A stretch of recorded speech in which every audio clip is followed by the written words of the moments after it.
Hi guys, welcome back to Creative Frenzy. Alright, so I'm on a different track at the moment. It's still miniatures, but I'm trying to make for my husband a Santa's Workshop miniature, and I'm in the midst of making all the toys for it. Oh my goodness. So we shall see how this goes. So I had an idea. Since this is just going to sit in the shelf, it does not have to be a functional kind of toy, but I have this stamp set for a while now and I wanted to use it. So it comes with 3 different sizes of these little pull toys, the little duck. So I'm going to do the smallest one because I think that'll fit nicely on the shelf. I could do like a series. Well, maybe we'll do 2. You know what? Let's go for it. I have a shelf to fill up. It might be cute just to lay some around. You could use a lot of these other animals and just, you know, put wheels on them or whatever. But I thought I'd cheat a little bit with this one and create sort of a faux toy, if you will. So I'm going to be using some stamps and some ink, obviously, and then we will go from there. So this paper is 250 GSM. I got it from Dollarama. It is the craft pack. It's got the craft paper, white paper, and black paper. I don't even know if you can see that. So let me stand up and make sure you can actually see it. So yeah, it comes in 2 different thicknesses, which is kind of nice. So I thought for this one, it'd be good to use the thicker thickness because then it would stand up to coloring and stand nicely on the shelf. So, but we don't need a big sheet like this. Oh my goodness, if I can reach my scissors.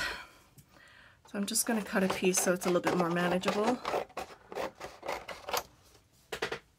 You could mount it to some cardboard, I suppose, if you wanted to. Like, I don't see why not. But, you know, it all depends on what look you're going for. So if you wanted something a bit more realistic, obviously you could carve it out of wood or whatever. But realism is never the goal for me, not 100% anyway.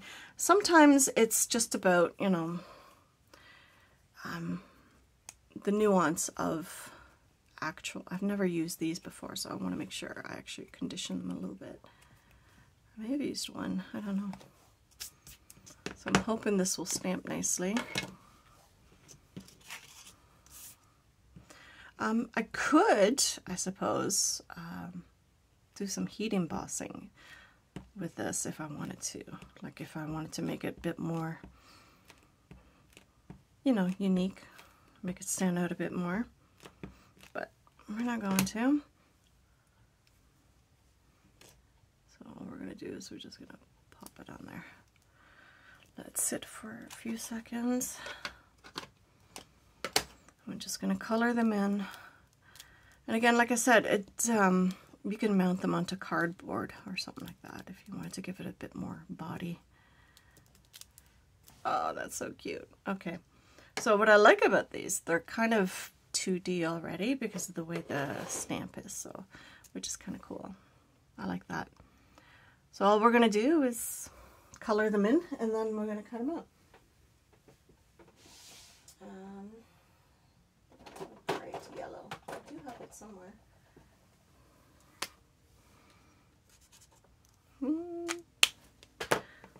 Might be bright enough. You could use pencil crayons, obviously. Ugh, that one's dirty. I won't use that one.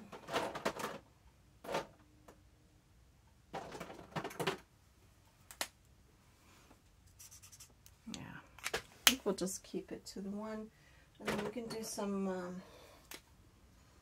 like a coral or something like that for the other pieces. Oh, that's not bad. That'd be cute for the beak. Alrighty. So I don't have any blending tools or anything like that, so we're just gonna wing it. I don't know how this is gonna end up.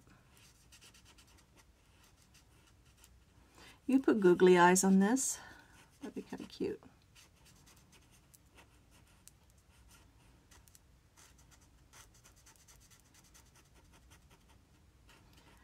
So like I said, I'm working on a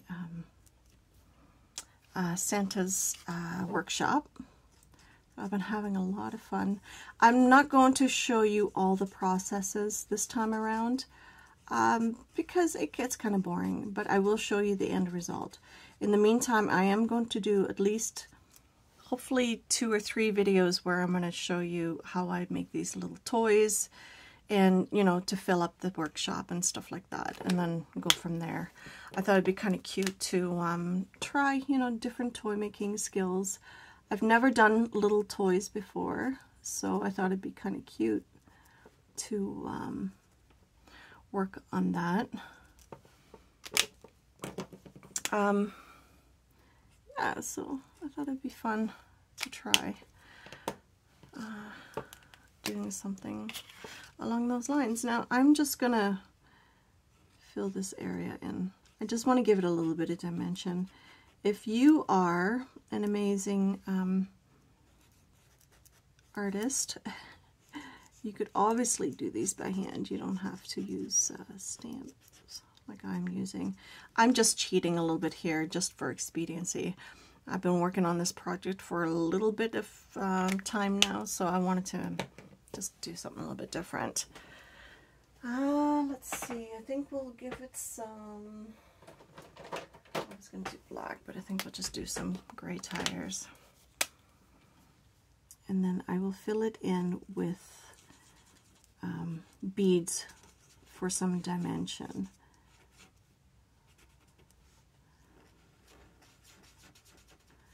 You could use colored beads, you could do whatever, but or you don't even have to do that. You could just tie a little string to it and then call it a day. You don't have to do any of these things, really. I do have beads, so I thought, you know, we could try that, see how that looks. So if we glue them on kind of thing.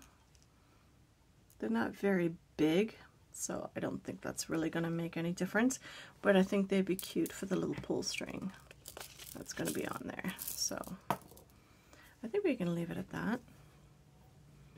And we're going to cut them out. Again, you know, fussy cutting, it's not my favorite thing in the world, but it's not as bad as it used to be. I used to be really horrible at it. I'm still not the greatest, but I am improving.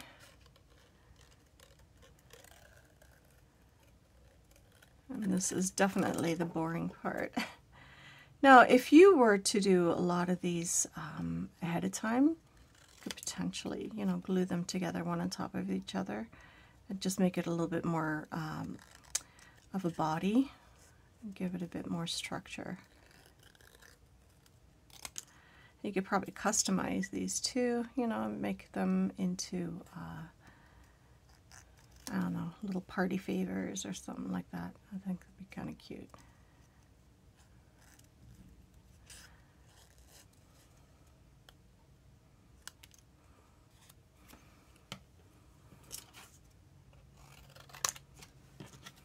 So I think these on the shelf would be really adorable. I had thought about doing these, making them out of wood, but for some reason I'm not confident enough yet to do it that way, and I don't have enough wood pieces to really sort of piece together a little animal like this. So, but I've seen some amazing artists on YouTube that carve them. All right, you go to Pinterest, look up miniature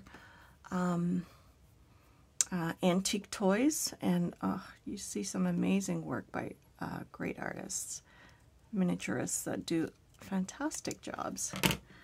But this is my way of cheating and just making it a little bit different. So we're going to antique it a little bit. You could do this in black ink too if you wanted to stand out a little bit more, but I just want it to look like Santa's shop is a little bit more handcrafted. And it's been around for a while.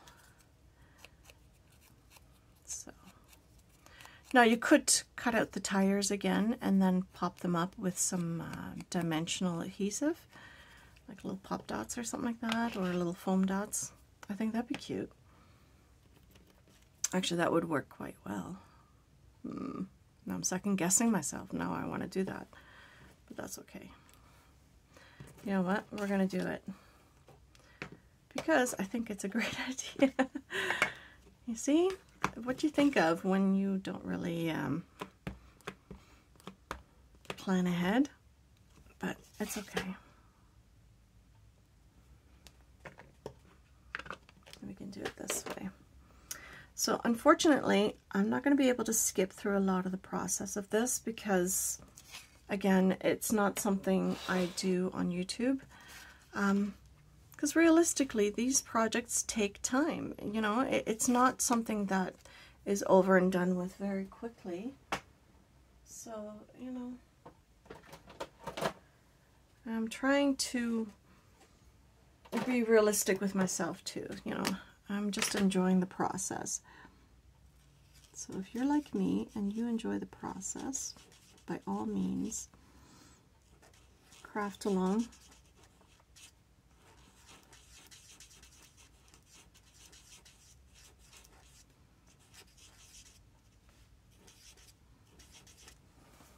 I think that'd be cute. Alrighty. I will need my small scissors for this eventually, unfortunately. Alright. This is the finicky part for me. But again, you know, the end result is always kind of cool. So a lot of these skills that I've picked up over time in scrapbooking and junk journaling and art journaling and things like that, you know, they translate to just about any other creative thing that you do, which is what I love about being creative. So I think that would work really well. Do I have it the right way? Yeah, this way. We will ink the edges too, though.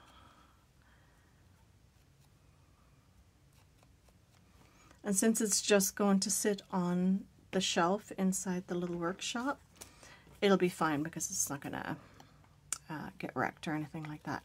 Now, some things I will glue down in the workshop, and other things I will leave removable so that whoever receives it, in my case, my husband, because he loves Christmas, you know, he can move things around if he wants to, which is kind of nice.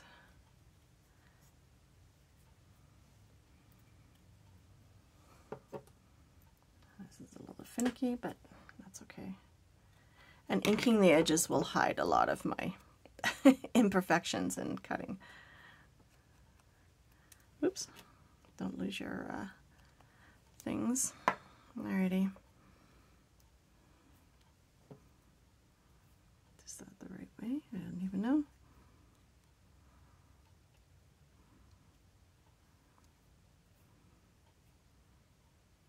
Sure.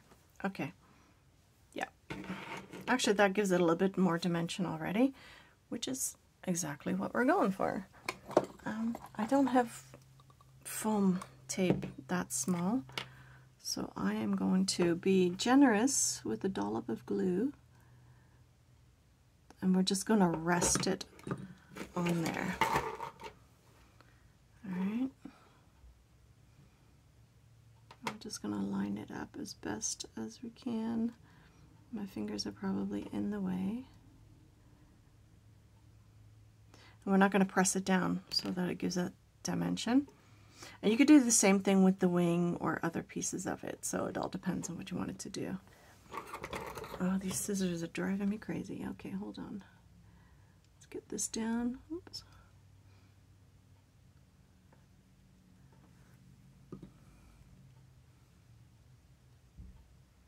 Again, not pressing down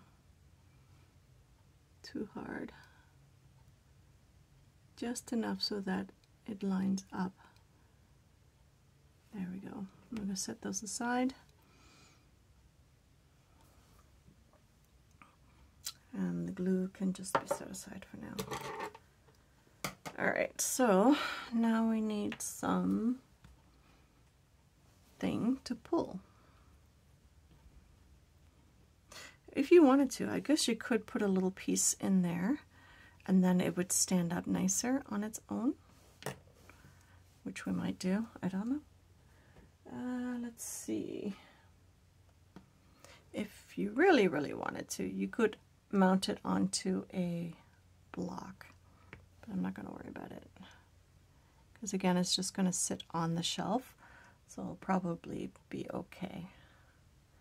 Especially now that this is here with the little pop-up.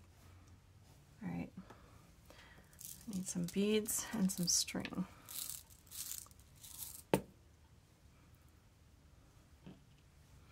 And this is going to be finicky, unfortunately.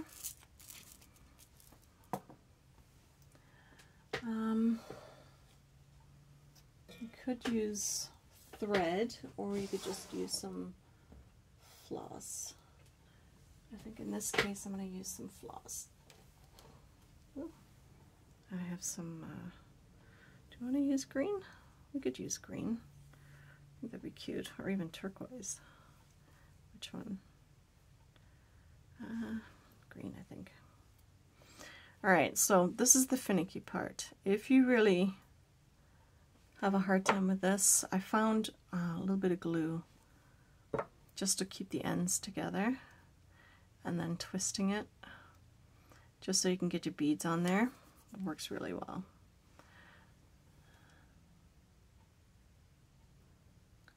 It acts like a needle, which is kind of nice.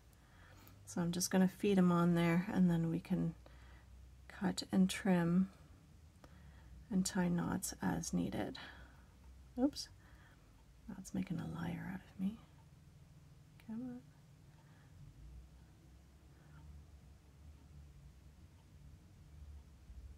There we go.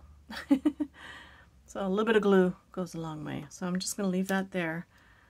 I'm going to tie a knot, because that's going to be the end for my bead.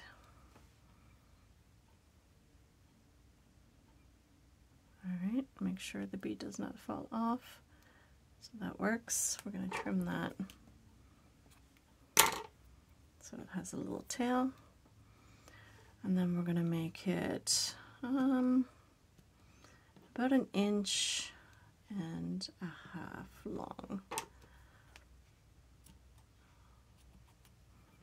And then all I'm going to do is I'm going to glue it to the back of this. So you could have put it in between the tires, I suppose, but I think we're going to go like this. You could use a piece of tape if you want it.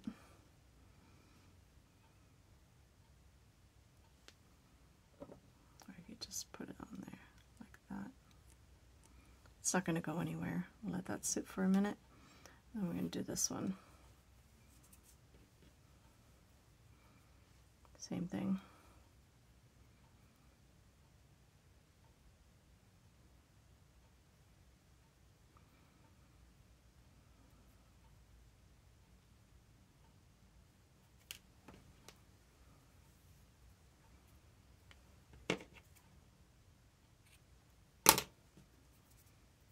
About 1.5 inches or so, maybe a little bit shorter for this one because the duck is quite small.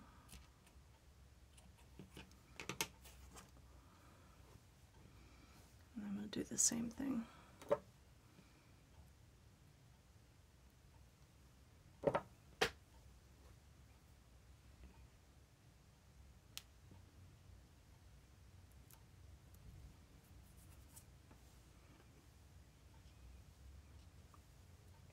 You could glue, of course, another piece in behind. But there we go. Look at how cute. And those are just going to sit on my shelf. So there. 2 faux little antique duck toys. Alright, sorry this one's kind of long, but I thought it was kind of cute to put that out there. I'll see you in the next one. Bye!